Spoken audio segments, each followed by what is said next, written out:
Programa Café con Leche, la voz de los latinos en América. Estamos transmitiendo desde hermosa 1470 AM 96.9 FM. Les habla Lilia Galindo.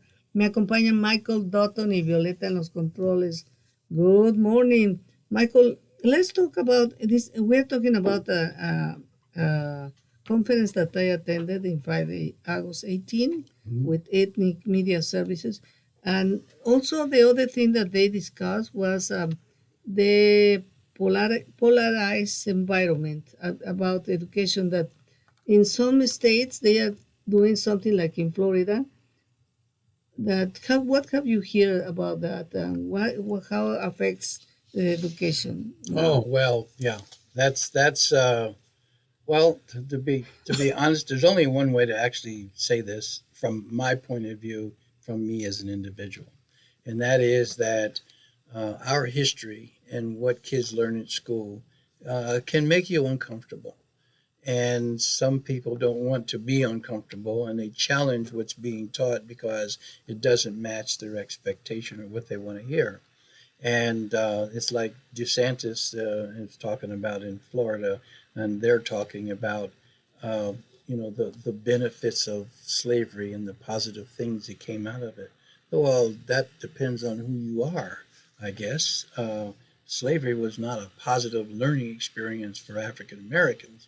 We were captivated, we were sold, our language, our culture, and everything was taken from us. And then in order to survive, we had to grapple with the circumstances and the situations that slavery was pressed upon us.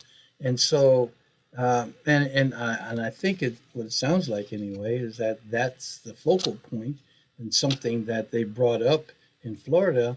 And I question why they did that, but I think it has a lot to do with the uncomfortability of some people who, because I mean, if you're going to make America great again, you got to grapple with that stuff because when some people think America was great, my people were slaves. There's no way you can slice that. I mean, that's just the truth of the matter. Well, if you weren't a slave, you were either a slave owner or an overseer. And history does not look upon either the owner or the overseer that well. Not that anybody's putting anything on them, just the evidence of what was. It was inhumane and it was a terrible thing to do to people. Nobody wants to be confronted with that and deal with that every day. So they're trying to modify and adjust history to sound less caustic, less negative, less painful.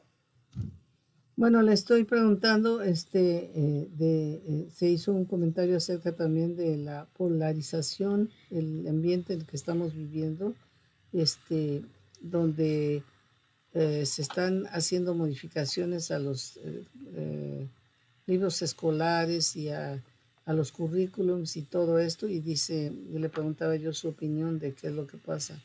Y él dice, bueno, por ejemplo, con el gobernador de Santis, dice, en nuestra historia, en la historia de los Estados Unidos, hay cosas que nos hacen sentir incómodos. Por eso el gobernador de Florida, Santis, está tratando de modificar y decir que hubo beneficios dentro de la esclavitud. Y dice, en realidad esto nos afectó muchísimo a nosotros como afroamericanos. Y dice que DeSantis dijo que habrían aprendido muchas habilidades las personas que estuvieron esclavizadas y que gracias a ello estaban avanzando, ¿no? Dice, y no, y dice, lo que yo siento es que es un problema del lenguaje y de cultura, dice, y lo que pasa es que tenemos que analizar estas circunstancias en las situaciones en las que se vivieron, y eso pasó y no se puede borrar, donde unas personas eran esclavos y otros eran los dueños de los esclavos. Y entonces hay cosas que son evidentes, ¿no? Como esto de la esclavitud era una situación inhumana y terrible para todas las personas que la padecieron. Dice, pero eso no lo podemos borrar, es parte de la historia y tenemos que lidiar con ello. pero no, aunque, no porque incomode a algunas gentes, no pasó. Dice, y si queremos que hacer América grande again, otra vez, dice eso, tenemos que reconocerlo como parte de la historia, porque eso pasó y no se puede borrar. And why do you think that is happening, these kind of things that never before were discussed or done? Well, I think over time, uh, people don't want to look at nor talk about our past because it makes some folks uncomfortable. They cannot do that objectively and say, "Oh, that was terrible," and my ancestors did whatever it is that they may have been a part of or done. How can we talk together, work together, and make this place a better place for all of us together? Rather than to do that, there's an effort to continue to drive the wedge between folks, and I think that's unnecessary. I think a mid generation of folks is pushing that well, I shouldn't say a mid generation because it's a regional kind of thing. Some people in some places want the world to be as it was when they felt like they were in charge. And I think what we're dealing with now is kind of a backlash and a recognition that, if you're competent and intelligent, you too could be president of the United States. It's been proven now. And that makes some folks uncomfortable because they couldn't imagine it. That's right. Estamos hablando entonces de cómo para algunas personas esto de revisar la historia y de saber que algunos de sus antepasados hicieron algo terrible como lo de la esclavitud, pues se sienten tan incómodos que quisieran borrarlo, dice, pero lo que yo creo es que debería ser que estas personas deberían de estar, ok, esto ya pasó, pero ahora cómo podemos trabajar juntos para hacer todo más benéfico para todos, para que todo sea mejor para todos. Y olvidarnos de esa división que se está tratando o que se está nuevamente fomentando entre los grupos étnicos diferentes. Yo creo que dice lo que sucede es que siempre han estado a cargo de las cosas más importantes y ahora se dan cuenta que si eres competente e inteligente, también tú puedes ser presidente de los Estados Unidos. Y es lo que ha pasado, que les ha producido una crisis terrible y quisieran regresar a los tiempos de antes, pero ya no es posible. Ya no es posible.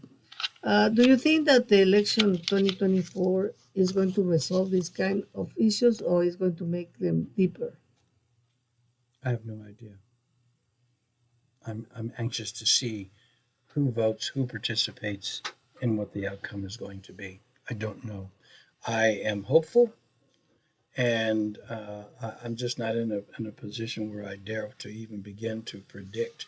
But I think the roosters or the chickens are coming home to roost, so to speak, with a lot of things that have happened in the past 4 years that the country may adjust because of it. And I think it may adjust in a good, positive way. That's the way I'm thinking. That's the way I'm anticipating. But I would not dare to speculate what I think is going to be the outcome because I don't know. Bueno, le estaba yo preguntando si si él cree que las elecciones del 2024 podrían modificar lo que está sucediendo en el país para nuevamente mejorar y regresar a esa idea de trabajar todos juntos y para hacer la vida mejor para todos. Mira, la verdad es que yo no quiero predecir nada, no tengo idea de qué es lo que va a pasar, pero pues tenemos todos la esperanza de que esto volvamos otra vez a los cauces normales y busquemos unidad entre todos. Pero eso es tarea de cada individuo.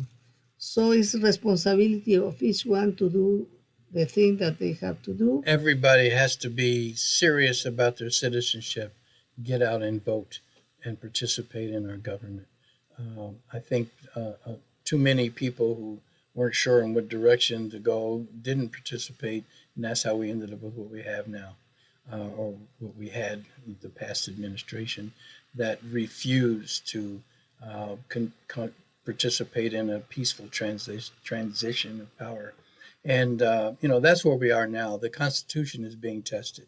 The fabric of America is being tested by some naysayers and ne'er do wells that quote unquote want to make America great again. Well, just think about that phrase and what that means. What does that mean? If we don't think we're great now and we don't think we're doing well now, what does that mean? And great again for who? It poses too many questions. It doesn't solve anything. It just poses too many questions about what is your intent when you say something like that. Make America great again. Let's just make America the greatest country in the world and continue to strive to do better and to improve our conditions, our infrastructure, and what it is that we're about. We need to work on communicating with one another and doing good, positive things, my opinion. Bueno, le estaba preguntando si él cree que es responsabilidad de todos el que cambiemos lo que está sucediendo. Dice, definitivamente es responsabilidad de todos y cada uno de hacerse ciudadanos si no lo son, de salir a ser ciudadanos. Y hoy esa es la del final y entonces hacerse ciudadanos y además salir a votar y expresar sus ideas, dice, porque no se trata de hacer América grande otra vez, sino continuar con América siendo el más grande proyecto del mundo para que todos podamos vivir bien y trabajar en conjunto en lugar de estarnos destrozando los